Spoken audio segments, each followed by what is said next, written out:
I've done a lot of research on self-compassion. I've been particularly looking into one side of it, which I think is sort of the, um, the underdog, sort of superpower of self-compassion, which is the common humanity side. And I think the reason, like you said, we're all trying to look perfect and all that, because we don't, immediately admit that other people are making mistakes. And we're all doing this, and we're all looking around. We're social creatures. Oh, look at them. They look so perfect. They've got that perfect life, and everything's going well, right? And so if, from that social side of things, if we feel that we're not sort of meeting the standards other people are, there's shame associated with that too, right? This is the whole thing even with procrastination too. That's why people either joke about it to try and minimize it, make it like it's not serious, or they hide it, right? Because you're breaking sort of norms of what everybody else is getting on with things. Nobody else is procrastinating but me, right? Professor Fuschia Sirois, and I really hope I've gotten your name pronounced correctly. It is a pleasure to welcome you to the Inner Entrepreneur podcast. Oh, well, thank you very much for inviting me. It's a pleasure to be here and have a chat with you. I'm looking forward to it. I first stumbled across your work on YouTube one day. I came across your TEDx talk on procrastination, which I found very interesting. And then I dug a little deeper and I realized you're a professor of social and health psychology at University of Durham, UK. And you hadn't just stumbled across this TED talk; you'd been studying this area of procrastination and understanding health and well-being for over 2 decades. And I was a little bit surprised by that. So my surprise came from this: is had prior to coming across your TED talk, and of course you've written a book on it as well. So had before coming across any of this, if you had mentioned procrastination to me, I would have thought it was something inconsequential, trivial, almost. And it seems not so. So I think there's a whole area of conversation there. But maybe we'll jump back to the beginning. What is the study of social health and psychology? What is that to the layman? And why do you do it, and why is it important? Yeah, well, I mean, to social health psychology, they're very much related. So social psychology is just understanding how the social environment and social interactions and even social cognitions, so the thoughts that we internalize about other people, what we think that they're thinking about us. So it's the easiest way to explain that, how that influence both our thoughts, our feelings, and our behaviors as well, too. So social psychology has a lot to do with understanding people's behavior, and sort of a branch within that is a behavioral science. And health psychology relatedly focuses more on health-related outcomes, specifically physical health-related outcomes, and the psychosocial factors that play into people's choices with respect to their health and health behaviors, everything from seeking health care to looking after themselves to interaction with the healthcare system, and just general attitudes and approaches to health. So that's sort of a very broad scoping description, but that's sort of where those areas fall. And a lot of my research interests fall that way. And that title, by the way, is one I sort of could choose for myself. A lot of my colleagues choose their sort of the specialism that they work in, but I do a lot of work in both social psychology and health psychology. So hence the title there. Is a simplistic way of phrasing that so that I can understand it, is a simplistic way, is it understanding how we think and or the thoughts that are ruminating in our head, how that leads us to respond to life, to create the circumstance in our life, and to how we impact with our environment, and then the greater impact that has on society? Is that what it is? Sort of. I mean, psychology is quite broad, right? Like there's so many different specialisms. So social psych is really, it's about our interpersonal relationships with others and our intrapersonal, our relationship with ourselves as well, too. And how that is involved in thoughts and our feelings and our behaviors and decisions, all those things. And with respect to health, how it actually impacts our health, too. So our relationships with others is something that most of us, when as we grow up, we learn in our school and from our parents, etc. Uh, I suppose again, if you grow up with siblings, etc., you're learning as you grow up. But this our relationship with ourselves, that's a dark science. I mean, I don't think that's talked about in school. I don't think it's talked about in the family. So what what have you discovered in researching that? So again, very, very broad areas. And there's lots of things to look at within that, like how we relate to ourselves. And I said, this is what's so fascinating about psychology, because you can go into so many different rabbit holes, go so many different streams looking at that. And I certainly have a lot of colleagues that look at specific ones. I guess for myself, I've looked at more along the lines of emotions and sort of our emotional life and emotional regulation. And you're right, that is sort of the relationship that we have with ourselves. How do we respond to situations and our own emotions? Do we let them take us down a downward spiral, ruminating about things and just sort of, amplifying those feelings? Or are we able to step back from those emotions and be more sort of mindful and objective about them and take a look at them and be curious about them and see where, what's important about them and what also, we can learn from them, and also how to shift them into something, into different states. We call that a hedonic shift. So maybe shifting from more negative emotions to more positive emotions, so that we can then refocus and get on with the things we want to do. So I've been more specifically looking at self-regulation. Emotion regulation is a part of that. It's managing our moods. It's managing our behaviors. So self-regulation is about, we have a goal. We want to do X by such and such a time. But there's going to be distractions and temptations and all kinds of things that can lead us astray. So how do we manage those? How do we stay focused on the goal? In a healthy way too, not in a rigid way, but maybe sometimes, life throws us curveballs and we have to change plans, right? Do we get discouraged? Do we give up? Do we think, everything's just a fail, it's going to fail and so we don't go any further? Or do we keep going and are able to sort of reach our goal in some form or another? And all the processes. So that sort of relationship that we have with ourselves as we're pursuing things. And the social environment comes into play because we might be worried about what other people think if we give up or if we don't give up. We might be worried about, once we get to our goal, is it going to be everything we thought it would be? Is it going to be what other people will think is a good thing? When I say the social relationships, a lot of those social relationships are in our head. We think about that voice of someone that's important to us, or a mentor, or someone we might look up to, or a partner. And like, what would they think? Am I going to disappoint them? So it becomes very complex quickly. Those voices, they're in our heads and they're our relationship to ourselves, but they are informed by, we are social creatures and we don't live in a vacuum. So all of these sort of things come into play when we're trying to negotiate and manage difficulties that we may encounter and towards trying to reach our goals. In general terms, I'm not sure if your research has covered this, but mostly, how are we as human beings? How good are we at that? How good we are at regulating our emotions? How good we are managing this? Because it sounds to me like, like I said earlier, it sounds to me like something we're not really thought. Because what you sounded like you were talking about the tools of regulating that, but it's something we just stumble into. So, what degree of competence do most people have in that? What degree of skill? I mean, that varies a lot. It's more, to talk about sort of what things go into it. I think you're right, too. We don't pay a lot of heed to that side of ourselves. How do we don't teach children, for example, how to regulate their emotions very well all the time.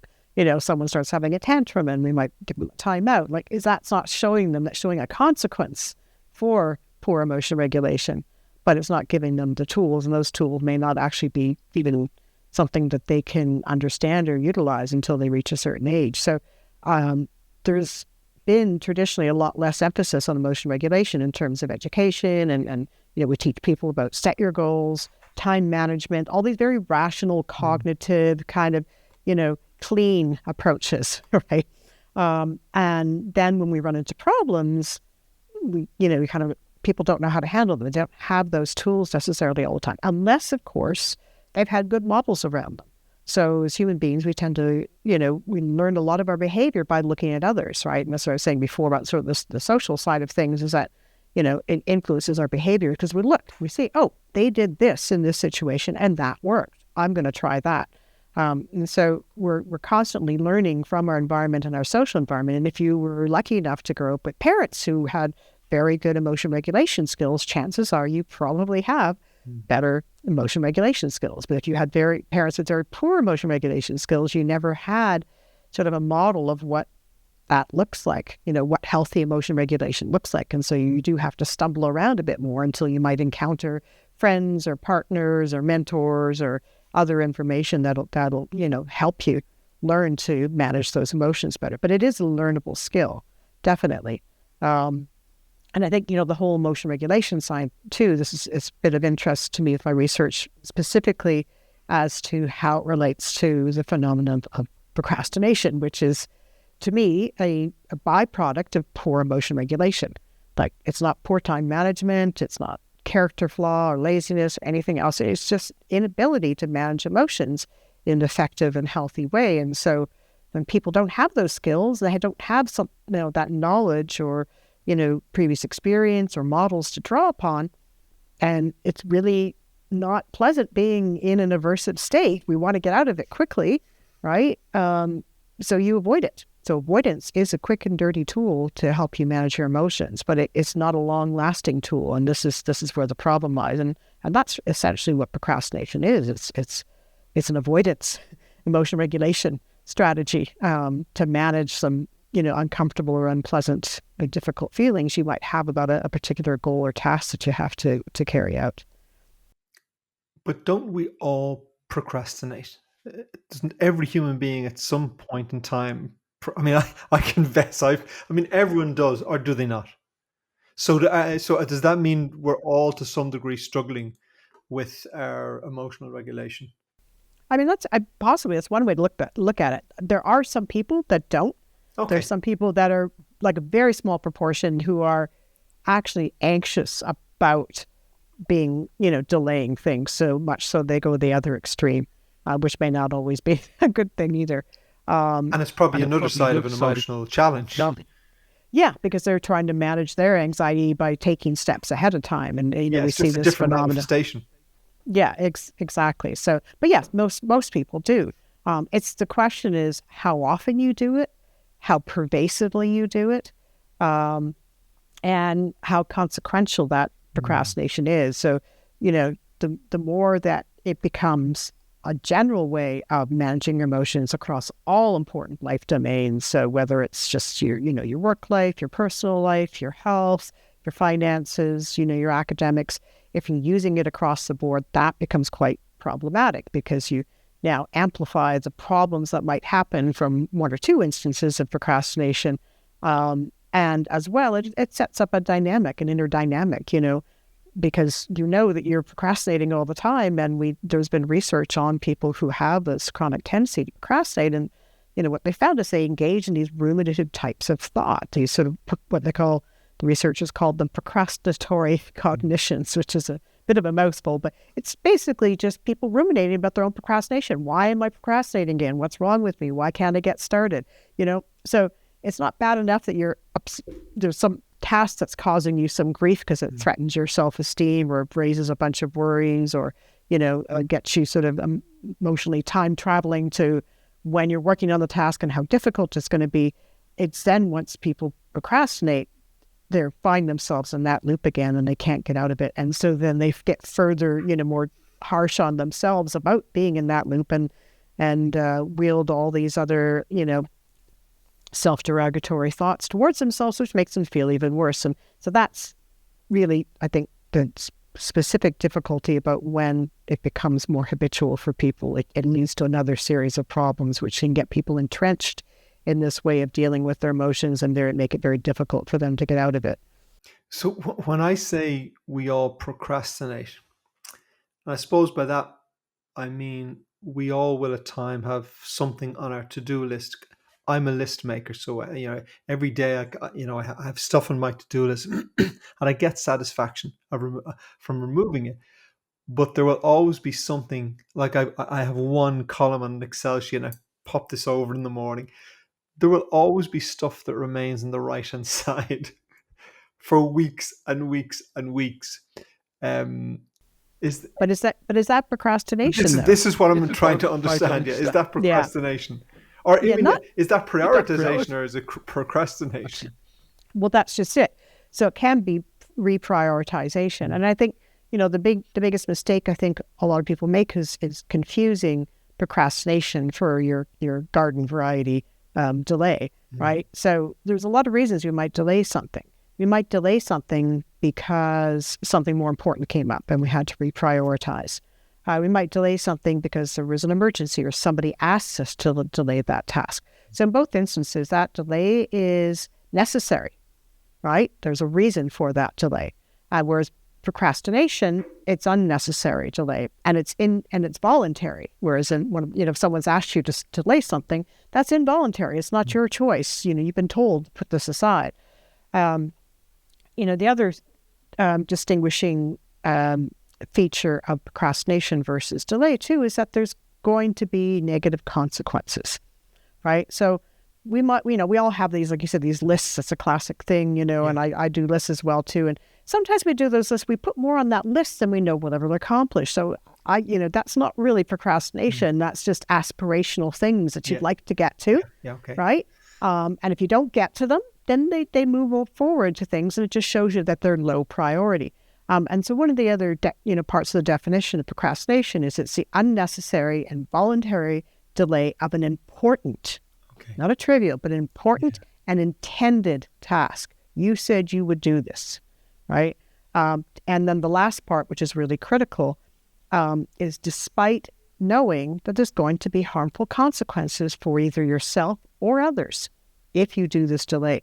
And we have this biennial procrastination research conference. Yes, we can only get it together every 2 years or so.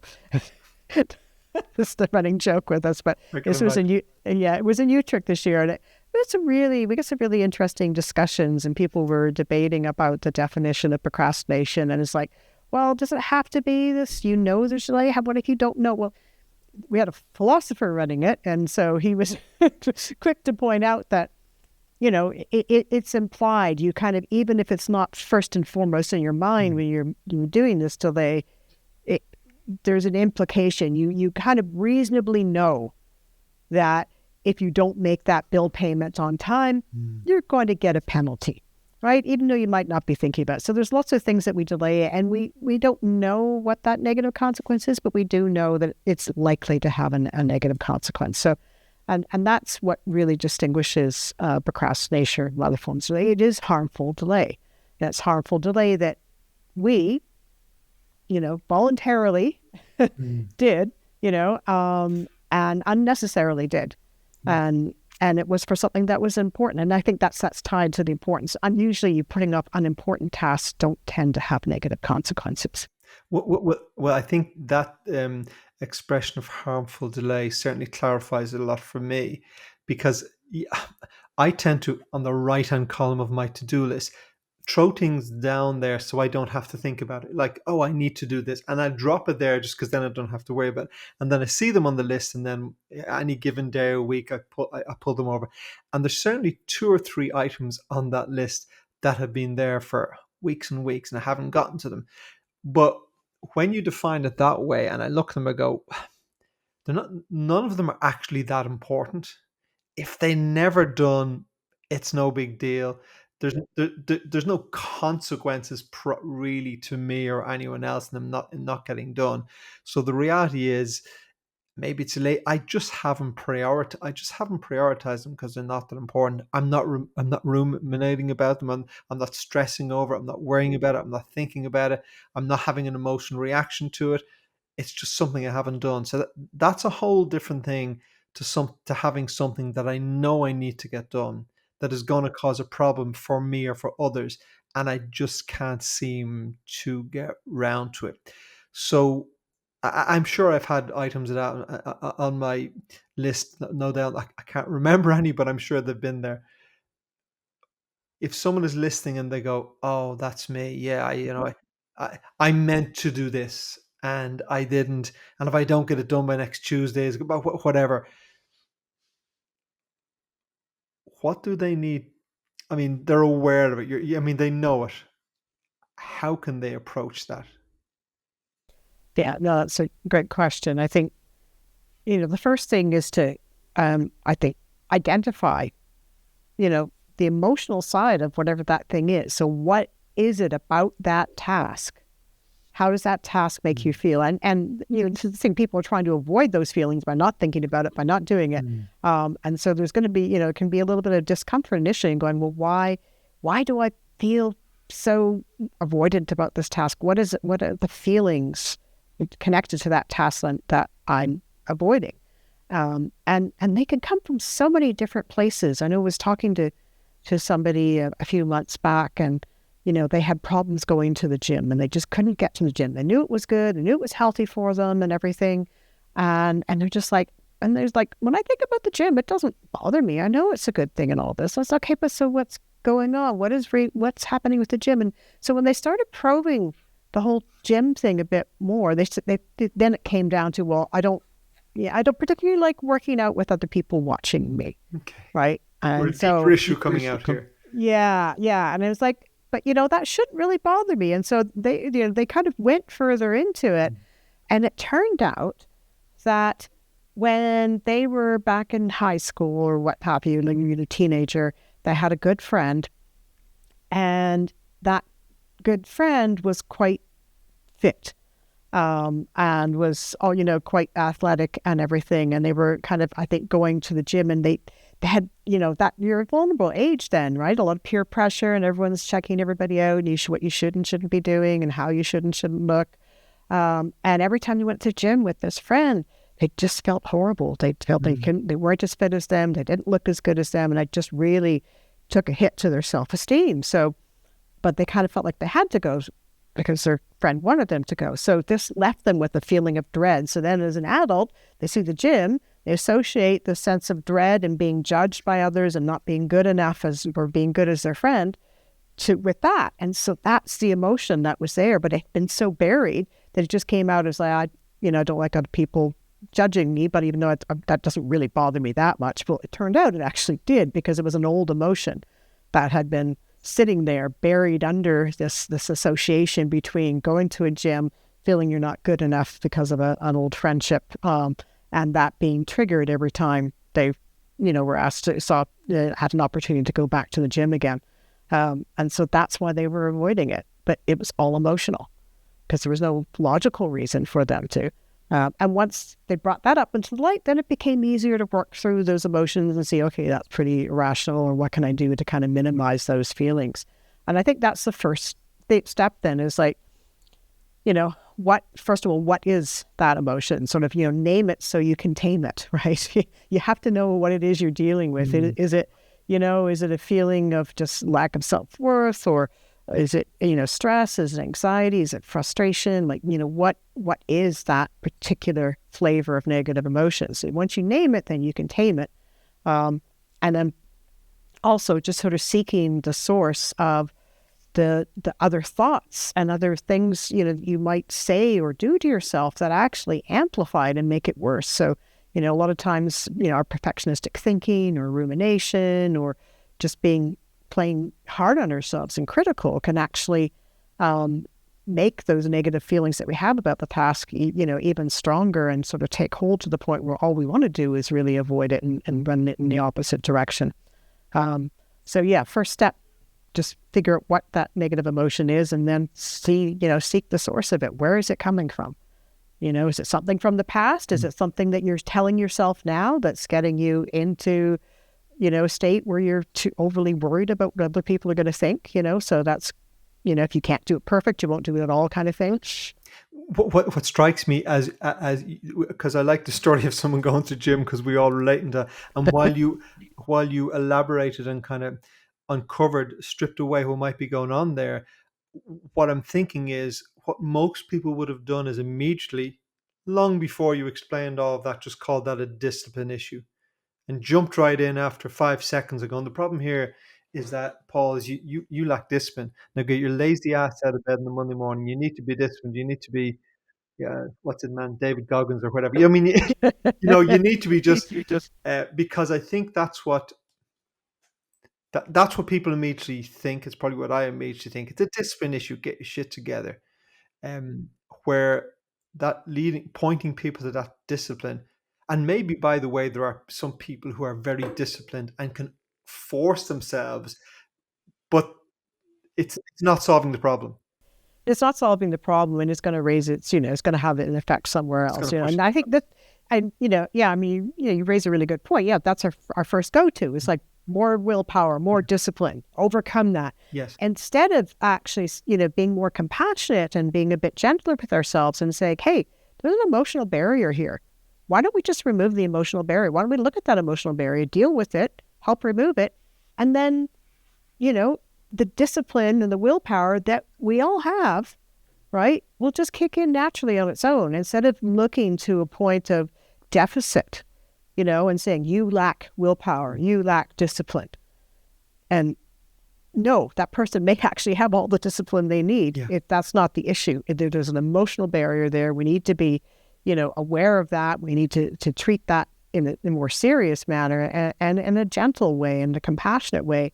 And once that's dealt with, it's like, hey, and it may come back up again, but then when it comes back up, you know what it is. You know It's to good. not be hard on yourself. You know to say, hey, yeah, I know this is why I'm avoiding the gym, and I totally get that, and I'm working through it. I'm working on it.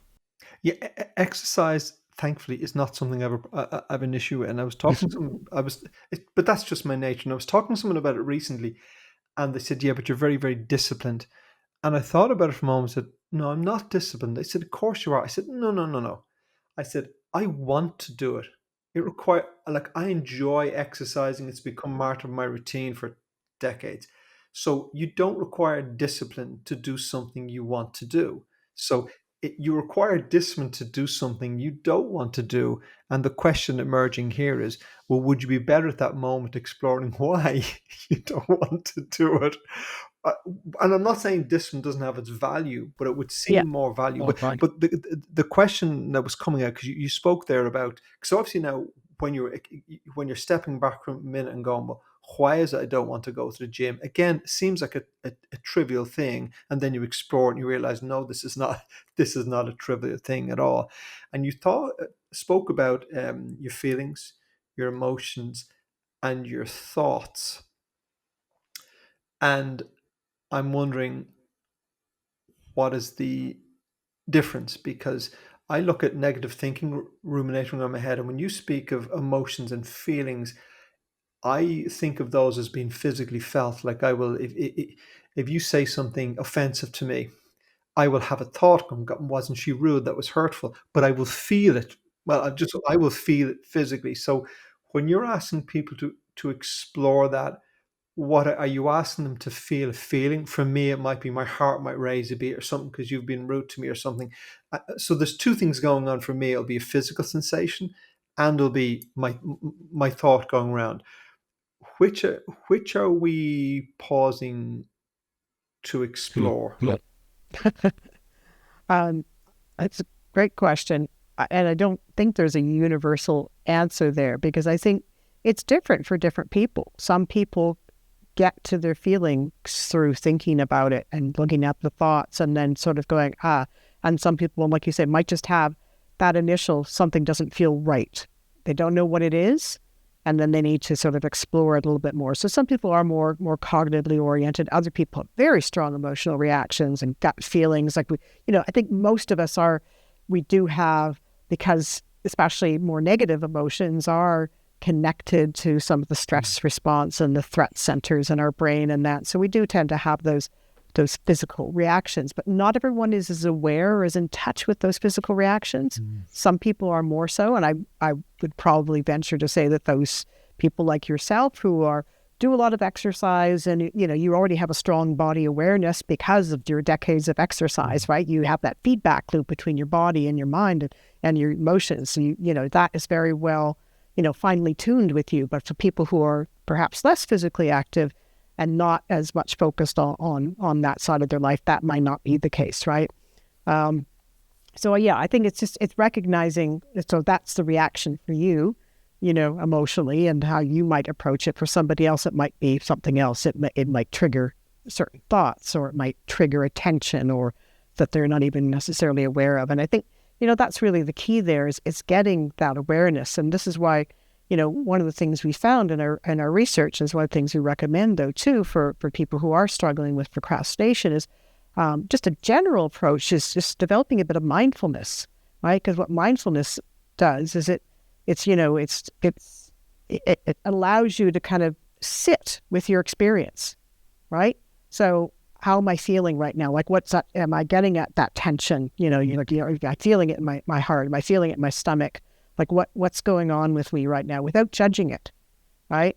And that's sort of that non-judgmental sort of objective experience of how something might be hitting us is sort of the first step, becoming more aware that way, rather than having that emotion. And what happens a lot with people is they feel the emotion, and then that emotion fires more negative thoughts along the lines that keeps that emotion going. So I think, the typical thing to say, most emotions only last 90 seconds, but we can keep them going for days, for hours and days, just by engaging with them, by totally, ruminating about them, by sort of, bringing everything into bear. Just at that point, we're fusing ourselves with that emotion. We become that emotion rather than stepping back from it. And this is not say that you don't feel it. You're not detaching. It's not dissociative, but you're going, yeah, I'm really feeling this right now. Okay. And just sort of observing what you're feeling and not judging it, not trying to jump to what it means, and letting it sit with you for a little bit to be able to explore it and then say, okay, right, I didn't realize I felt like that. And I think that's just part of that self-reflection and self-discovery that needs to be an important part of, anyone who wants to, get a better handle on their emotions and emotional regulation, but also your procrastination. Yeah, it's interesting because what you've described there are kind of different pathways for us to uncover it. And for me, what I've learned over the years is the physical pathway. Sorry, when I say the physical, of noticing the physical experience in my body, because being a kind of A-type go-getter male, for years I noticed that my mind would tell me everything was freaking great. What's the problem? And then, but I would be having palpitations and all these things going on and going, what's the problem, mate? But it was actually meditation that when I would, so I'd be okay, 110%. What's the problem? Then I would sit down to meditate and my heartbeat would raise and I'd go, what, how is this happening? How is it when I rest, I feel stressed. When I Yeah. keep on going, I don't. And I realized that because when I'm all go, I'm distracting myself from what's going on. And when I sit down and close my eyes and meditate, it emerges. So the practice, and it is a practice because it's something I never perfect. The practice is that when I notice something going on in my body now, I go, okay, your mind says everything's cool, but just why are you responding that way? Yeah. Body doesn't lie. I mean, that was my conclusion, that I couldn't trust Yeah. my mind. I couldn't trust it. It would lie to me, but the body always seems to speak the truth. And so it's interesting, and that's a learning for me in this conversation, that I suppose I had made the assumption that was the case for everybody. But what you're saying is there are different pathways. They will all get into Mhm. what's really going on. You mentioned self-compassion there, and I'm very familiar with the expression, but I think a lot of people aren't compassionate with themselves and maybe don't actually know what that means. So, I don't want to brush over. I'd love you to talk about what what it means, and what it looks like, and how we practice it. Because I think a lot of people go, what does she mean by self-compassion?" Yeah. No, it's true. People,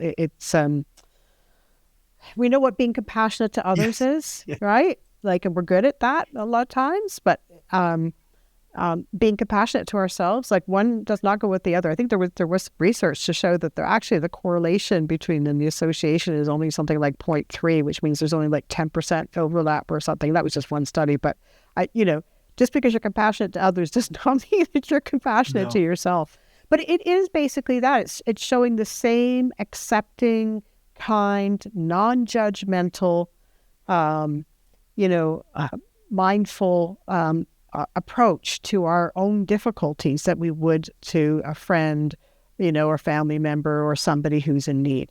And I think the problem is with self compassion is it also gets sometimes kind of gets brought down to or watered down to this just self kindness and Mm. self love. It's not synonymous. It isn't. Self kindness is a component of self compassion, but it's not the be all and end all. But first of all, being self compassionate, even showing compassion to somebody else, it happens when somebody's suffering. Okay, so that the notion of compassion and self compassion is deeply rooted in Buddhist philosophy, right, and within the Buddhist religion as well, too, right, and that comes from, first of all, recognition that to be human means that you're going to suffer. Like, don't fool yourself into thinking anything. Life is going to be hard. There's going to be suffering. Okay, and that's for everybody across the board. And as humans, we all suffer. So this is sort of that common humanity that we have in the reality that being human means we're going to be imperfect, we're going to make mistakes, so we're going to suffer. So it sort of comes from that foundation. And then once you accept that, being compassionate, to others, but also to ourselves, is then to say, right, so because of that, when we, screw things up, when we fail, when we make mistakes, when we just, completely blow something, rather than being hard on ourselves and being self-critical and judgmental, which is our default response, by the way. Um, I'll say more about that in a minute, but being more accepting that, yeah, I'm human. I'm going to make a mistake. Now, it's not a brush off. It's not an excuse making. It's just accepting that reality as uncomfortable and as unpleasant as it is. We might aspire to be better. We might aspire towards self-improvement, and that's all great. That's also part of the human condition. But on the way there, we're going to make a lot of mistakes. So in those instances of suffering, we're really feeling like, why did I do that? Or why did this happen? And why can't this work out? Rather than wallowing in that, saying, yeah, I feel bad that I screwed up, but I'm not going to beat myself up about this, right? And then the other component is being mindful. So holding those emotions in balance, feeling the negative ones and going, yeah, I'm really frustrated with myself right now. But also going, but I did make some good progress to get to this point, right? So keeping both of those in line there, and not over-identifying with the negative emotions, which is what happens in most instances when we feel bad about something, especially when it's something that we felt we had control over, or we felt that we, were the agent that caused that negative outcome, to ourselves or to others. We tend to over-identify with that. We just go down that negative spiral on all the rumination and self-flagellation and, self-criticism and judgment and everything. So self-compassion is really stepping back from that and going, hey, you're going to screw up, accept it. You're imperfect, accept it. Like, maybe even celebrate it. And you see a lot of this out there, and, in social media is like, perfectly imperfect, right? Like, yeah, that's embracing our imperfection, and that's a healthy thing. And that is sort of part of self-compassion. But self-compassion is having that particular stance to yourself when you're suffering because of some sort of difficulty that you're having, rather than being harshly self-critical, feeling like I'm the only person to have ever screwed this up. Yeah. Everybody else has a much better life than me.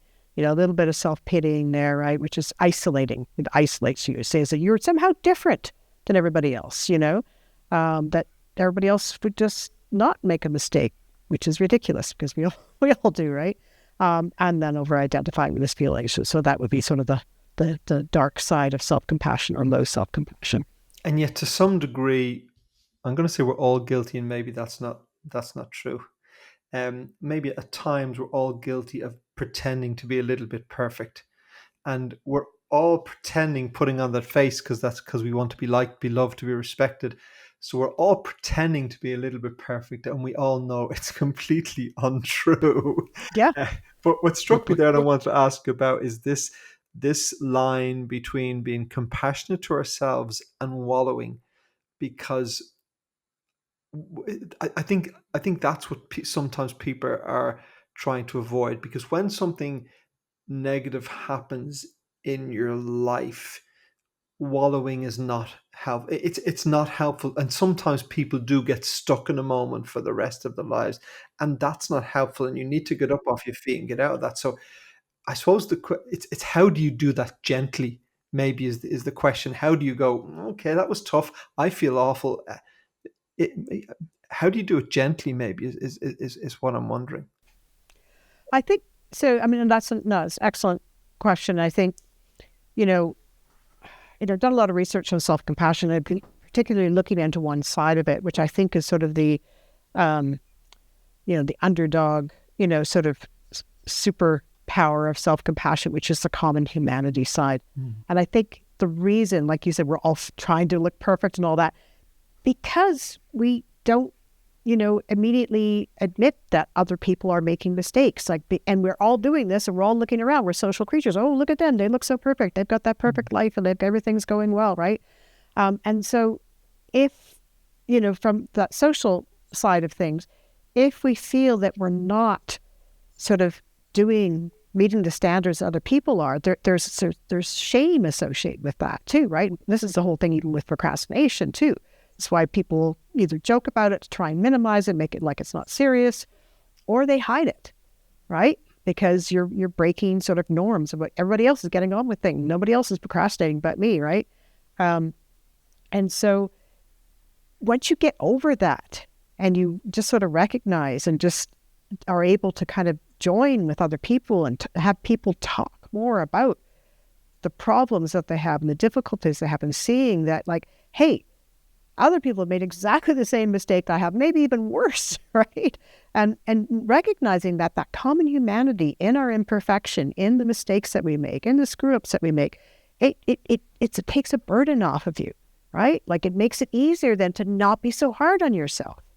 And it doesn't mean you don't feel disappointed or frustrated. Those feelings are going to be there, but now you're just sort of taking, you're taking a little bit of the weight off of them, so now you can work through them, right? As negative emotions have a purpose too. They can motivate us for self-improvement, right? If we thought everything we were doing was great all the time, we'd never make effort to improve.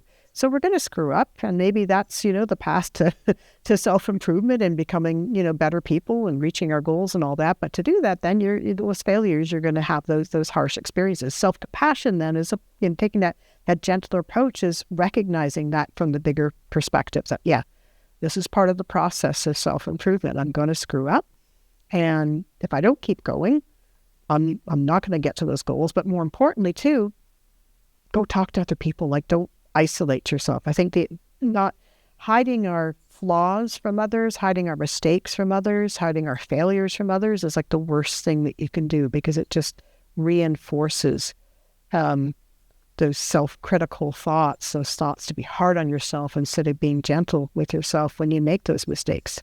It makes it easier to remember. And then when you have those conversations, you'll bring them to mind and go, oh yeah, I remember, yeah, my, brother-in-law, and they, he went through exactly the same thing. It's not that bad. I'm not a total screw up that I did this thing, right? It's not great, but, I shouldn't be that hard on myself. I should be gentler on myself, because other people have done this too.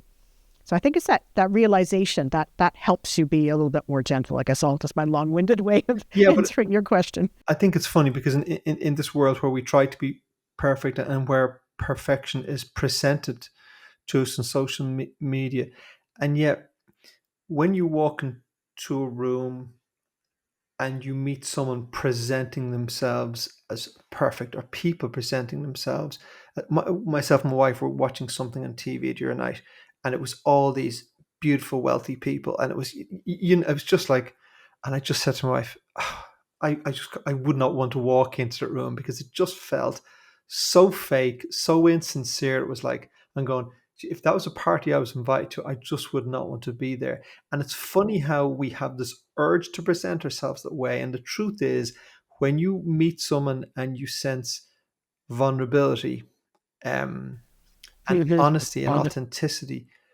we connect Yeah. at a very powerful level. Like we're afraid to show that part of ourselves, but that's how we connect as humans. Yeah. Yeah, you're right. And when people, I think those sorts, there are people out there that are very, very well grounded and centered and living sort of their best authentic self, that are able to show that vulnerability in a way that makes it easier for other Mhm. people to do that as well too. And I think that's a real gift. And those sorts of people are the ones that you want to have around you in your life, because when you're trying to be something more than what is actually who you should be, right? That's sort of maybe taking you astray from really your, like you said, your true sincere self. Having those people around can really ground you and kind of remind you that, hey, actually the better way to be is just be yourself with all the imperfections and everything else. And then, yeah, you'll still make mistakes and you'll still feel bad when you make those mistakes, but you're not going to try and avoid those mistakes and try and hide them and wallow in them and actually not, progress and improve and become more of that authentic self as a result. It's interesting. I've had a number of conversations over the time on this podcast with people talking about the importance of connecting with our own emotions, and also this thing you said about that the painful emotion that burns out within 90 seconds if you actually feel it, as opposed to holding on for days, weeks, and years. Um, it's interesting because prior to this conversation, I had never understood. I'd never heard the link of that to the up to procrastination. So that link has never been made in the conversations about, and I hadn't understood it. Um, and I hopefully people listening to this are realizing that the procrastination to some degree is a signal to them that there's something that needs to be paid attention to, and it may be a deeper emotional issue that they'll need to just give some time to really understand it, as opposed to just going, I need to get a plan and be more disciplined. Um, just before we draw to an end, I know you've studied some fairly detrimental and harmful consequences to people who are long-term procrastinators. So can you just elaborate on that?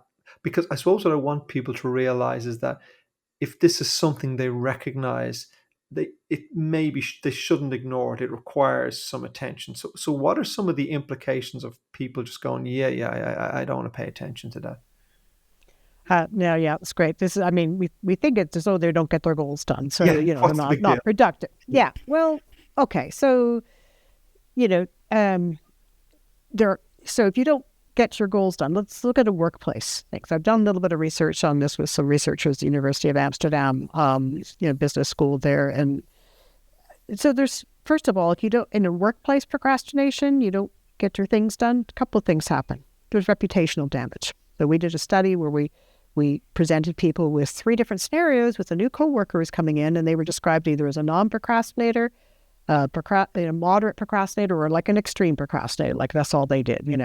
And we asked some questions like, how likable is this person? How much would you want to work with this person? And how dependable are they? So interestingly, the likability scores were similar depending, regardless of how much the person procrastinated. But even if you were a moderate procrastinator, people said, I don't want to work with you and I don't think you're dependable. Okay. And so, there's that reputational cost. Other researchers have shown, there's an American study, and it was like if you look at people's chronic procrastination scores for every, 1 point rise in your chronic procrastination tendencies, people tended to make a significantly lower amount of money. And there's also higher levels of job insecurity, so holding insecure temporary jobs or being unemployed. So even for the productivity end, it can be quite consequential. But what I've, studied for probably 25 years now is the health consequences. And, apart from the mental health issues, the rumination, depression, anxiety, well, there's stress from procrastinating, right? Stress can lead to procrastination, but procrastination can also lead to stress. So this is not just with students, but it's also with adults and, out in working class adults. So higher stress, as we know, if you live with a lot of chronic higher stress, it's going to impact things in a variety of different ways.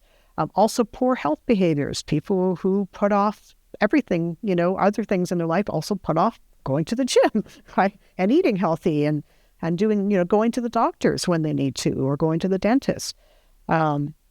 And over time, these things add up. And we did do one study, and it is just cross-sectional. It's just it's more suggestive. It's not, we can't really say it's causal, but it's kind of something, something to think about. And basically, I just sample people, and almost 1,000 people, and of those, about 180 or so who had high blood pressure or cardiovascular disease. And then we compared those rather to another group of people who had no health problems at all. And when we controlled for a number of different factors, first of all, we looked to see what their chronic procrastination scores are. Not surprisingly, they were higher in the people with poor heart health. But when we controlled for a variety of other things that do predict poor heart health, chronic procrastination scores was one of the stronger predictors of which group you would be in. So much so that if your scores on that measure that we have as a self-report measure for how your tendency to procrastinate, that went up by 1 mean point, your chances of being in the poor heart health group went up by about 62%. So that means that over time, high stress, not looking after your health, with those are precursors to a variety of chronic illnesses, including cardiovascular disease, could be to others as well. So there's real health consequences, and anecdotally, I've had people contact me, about one person who contacted me about their partner who had recently passed away, and he said his whole life he procrastinated and he was stressed all the time. And again, we don't want to say that's an anecdote, but it's not good for your health and well-being. It's not just that it's going to cost you money and hit you in the pocketbook. It's going to hit you, in terms of your health, and perhaps even shorten your life if it's something that is really, an ongoing issue that doesn't get dealt with. I find that really, really interesting, because at the very outset of this conversation, I said when I first saw your TEDx talk, I thought to myself, procrastination, like it's something inconsequential and something trivial, and clearly it's something incredibly serious with consequences in your relationship, with in your health, on very serious and measurable level. And it seems to fundamentally, I suppose the message I'm taking away is that procrastination it's a message that I'm ignoring something that needs attention. And if I don't pay attention to that, there are potentially very, very serious consequences in many, many different areas of my life. Yeah, potentially, yeah. And again, especially if that's an emotional reaction, if you're, overall you're not managing your emotions, because I would say that probably different tasks would raise different types of negative emotions. But if your reaction, your response to that is an immediate avoided one, then that is going to be quite consequential for your health and for other areas. And finding an emotion regulation strategy, something, that is more compassionate, that is more mindful. And there's other, a variety of other tools and strategies that people can use depending on the source of that emotion. Whatever that emotion is, you need to kind of understand it and get it under control and find a different way of dealing with it, not to make it go away. Yeah. Like, I want to make that really clear. It's not that you want to make that negative emotion go away. You want to bring it down to a level where it's manageable, and you can go, yeah, I feel a bit uncomfortable with this task, right? And that's when that so-called willpower can kick in. It's a bit uncomfortable, but I can push through that. Yeah. And most of us have that degree of willpower, right? Yeah. But what happens when people are procrastinating is that emotion is up here, and they feel overwhelmed with it. They feel underwater with it, and that's why they back away. That's why they avoid. That's why they procrastinate. So it's just finding tools to bring it down to a level where you go, yeah, like it's unpleasant, but I can manage this. I hope that we've opened a door of awareness here for people. Certainly a door of awareness has been opened for me. So I'm hoping we've opened a door for people where they can begin to view this differently and realize it's something that they may need to pay attention to. Where can they learn more about this? Where can they learn more about the work you do, or where can they find you and learn more about this? Well, I do have a website. It's just fuschia.com. I also We're just about to launch a free resource that we have. It's actually a downloadable PDF. It's interactive that people can use. It's called the Tempo Toolkit for reducing procrastination. And tempo meaning taming emotions to manage procrastination open-heartedly. Sounds wonderful. And and so, but this is we've done some beta testing with it, and people say it works, it helps them. We've done some follow up with a small group. It does seem to reduce their procrastination, makes them more aware of how they can manage their emotions. So, the information how to register your interest to sort of get that email when it is launched, which should probably be sometime by the end of the month. All that information is right on the main page of my website, fuschia.com.